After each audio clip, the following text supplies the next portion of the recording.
Hello. Today's episode is for anyone who's ever thought it was all on them. Like it must be your fault. You must have done the thing wrong. It must all be on you. And then you realize later on, no, it had absolutely nothing to do with you. This happened to me recently in such a concrete way that I wanted to come on and tell you the story and tell you some of my lessons learned, because I have a feeling pretty much everyone who listens to this podcast can identify with that feeling of taking on too much responsibility, taking on too much fault, or feeling like it must all be your fault when really that isn't the case at all, almost all of the time. So that's what we're going to dive into today. And so I want to share this story. It happened maybe a month ago or so. Here's the background of it. I had done a speaking engagement with this organization a while ago, like several months ago. And as part of our original agreement, I was going to do a follow-up several months later. So we didn't have an exact timeline going on for when, exactly this timeline would show up, but we had an agreement verbally and quite literally written down as well. This was going to be a two-part thing. And so I did that first speaking engagement. It went really well. The feedback was great. I loved it. Everyone, it went really, really well. And I had a great relationship with my main contact for both of these engagements. She and I got along really well on both a professional and a personal level. I'd only gotten good feedback from her. I mean, just so like all good things, right? Like 100% positive things going on for this first engagement. So a few months after that first engagement, I reached out to her to see about getting the next one on the calendar. And I didn't hear anything back. And I really didn't think anything of it this first time around. People get busy. So it was probably a month later, and I emailed her again. And this time, I also didn't hear back from her. And instead of just feeling like, oh, it's no big deal and not thinking about it, here's what happened. My rational brain went, oh, Heather, she's probably super busy. Maybe there's something going on in their team and now it's just not the right time. Or maybe something is going on with her and she doesn't have the capacity to organize this next event. I mean, my rational brain went to all the rational places. But here's where my inner critic went. My inner critic said, oh my God, what did I do wrong that I didn't know about? Did I accidentally offend her or offend someone in one of these, in this first speaking engagement? Did I accidentally hurt someone's feelings? Did I say the wrong thing? Did I mess something up in my follow-up from that first engagement and she just hasn't told me? Like, it must be something that I have done. It must all be on me. And now I knew even in the moment that probably wasn't the case. Like I knew my rational brain was over here saying, no, Heather, it probably has nothing to do with you. She's probably busy, da, da, da, da, da. But my inner critic in that moment was just wrapping around that rational brain and like pulling it tight and choking it off. And this is the fight I think happens so often, certainly does for me. And I know a lot of people that I've talked with as well, is like your rational brain is grounded in some logic and really in the truth.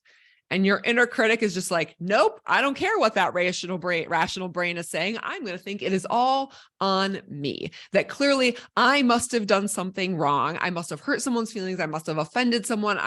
It just must all be me.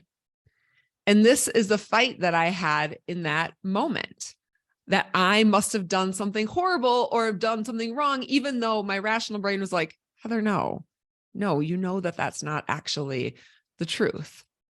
So in this moment, in this actual situation, I finally just called her. Because I was like, okay, a couple of emails aren't working. I need to have a real conversation. And when I called her, she picked up the phone, and I'm not kidding. The first words out of her mouth were, I'm so glad you called. You have been on my to-do list for 3 months, and I just haven't had the capacity to reach out to you. So my rational brain was right all along. She thanked me multiple times in that call for being the one to reach out to her. And yet my inner critic brain wasn't believing any of that in the moment that it was going on.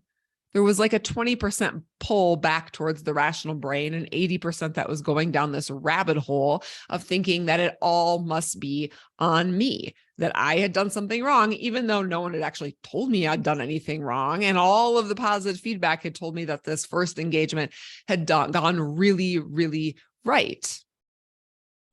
It still was going crazy.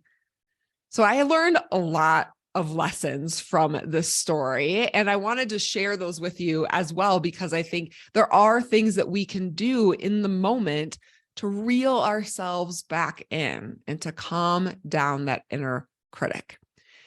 And the main thing that I did in this situation, and that I'm going to remind myself of the next time that this happens, because I'm sure it will happen at some point, this fight between the rational brain and that inner critic, is I wanted to look for the real evidence. So to look for the real evidence and gather more information. And I talk about this in my imposter syndrome speaking engagements as well, as a way to quiet the imposter syndrome inner critic that's telling you, you don't know enough, or you just got lucky, or they chose the wrong person. I mean, that's the inner critic as well. What we're talking about today is just like a different take on that very same inner critic, that ruminating, mean, it all must be me, I don't know enough inner critic. So I stepped back and looked at the real evidence, because that inner critic is not the real evidence. That inner critic is lying or exacerbating like 95% of the time, maybe more than that. I don't know. It's a really high number that inner critic is just not telling you the truth. Or maybe there's like a hint of the truth, but it's just exacerbating the entire situation.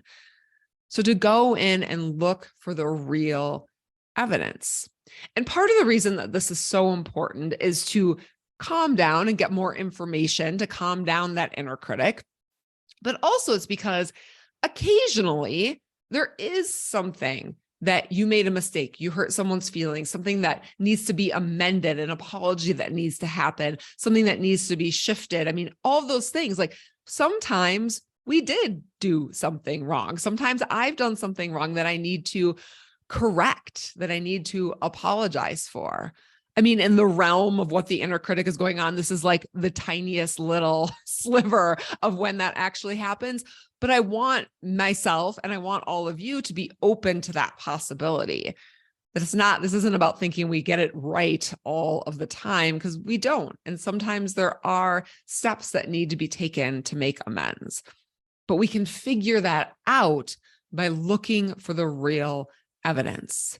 And so in my case, part of the real evidence came even before I reached out to her, which was that everything went well in this first speaking engagement. All the feedback I got was great. There was no hint that I should do something different, or that I had hurt someone's feelings or offended someone, like no hint of any of that.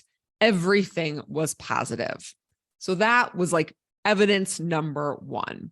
But I knew that in the moment that was true. My rational brain was telling me all that, and the inner critic was still going crazy. So yes, I could remind myself of that, but in reality, I needed to gain more information. Because what happens so often when the inner critic steps in, it's in situations where there is an absence of information. Where there's an absence of information, you don't know how that person feels. You don't know really what's going on behind the scenes, whether it's an individual or a situation or in your boss's office or with a family member. Like, you don't know what's going on inside their head, inside their heart, inside this situation, because you aren't there. You aren't there with it. So you have to gain more information. But when that happens, our inner critic steps in and makes up a story about what must be happening, even though most of the time that must be happening isn't actually true at all. The inner critic, our brains step in and make up a story to fill in the gaps. And more often than not, it fills in the gaps with things that are negative and mean and blame it all on you. So this is why we have to step in and gain some more information, gain the real evidence to fill in the gaps in that story. So in this case, my gap in my story was I just wasn't hearing from her. So my inner critic stepped in and made up all these reasons about why I wasn't hearing from her. when in reality, I had no idea what the real truth was. I simply didn't know. So picking up the phone and calling her gave me more information. And then, of course, that inner critic immediately calmed down and was like, oh, you know the real reasons now. The real reasons were what the rational brain was telling you in the first place. She was busy. Things were overwhelming. She'd known that she needed to reach out to me and it just hadn't happened. So this was a really good lesson for me, not just in like the evidence piece, but like if one thing isn't working, try another thing. Don't just keep beating a dead horse and like emailing over and over and over again when emailing isn't working. Try a different way to gather more information. So have a conversation, pick up the phone, try a different approach to a conversation, ask a different question, set up the situation in a different way, whatever it might be. Talk to someone else who does know what's going on if you can't get access to the person who could give you the real true insider information. Like, get it from someone else to the best of your ability. There's a lot of different ways to get more information and to get more evidence and figure out what's really going on, to determine that 95, 98% of the time, it really has nothing to do with you, or that 2% of the time when it does and an action needs to be taken.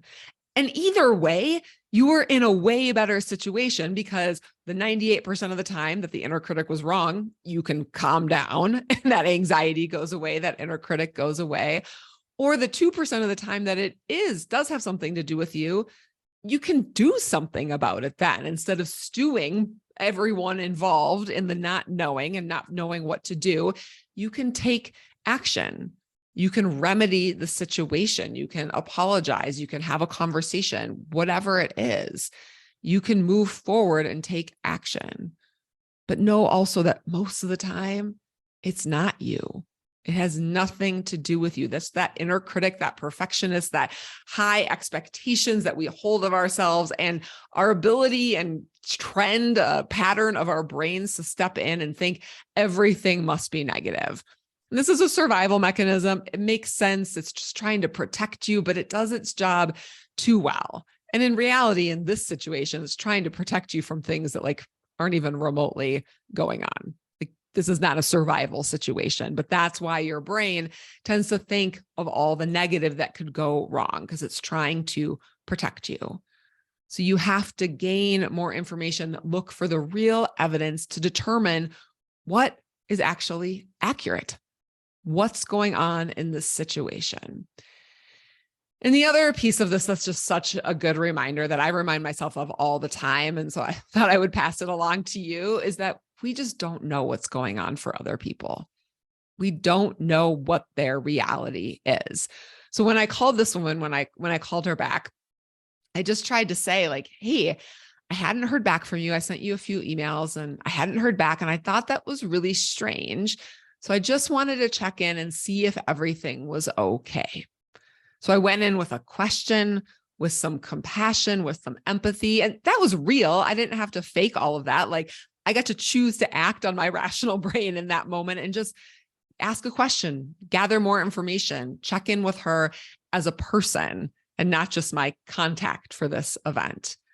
And that led to this open conversation and led us to putting the event on the calendar and moving forward basically right then, right there. We just needed to have a 10-minute conversation instead of me waiting to hear back from email.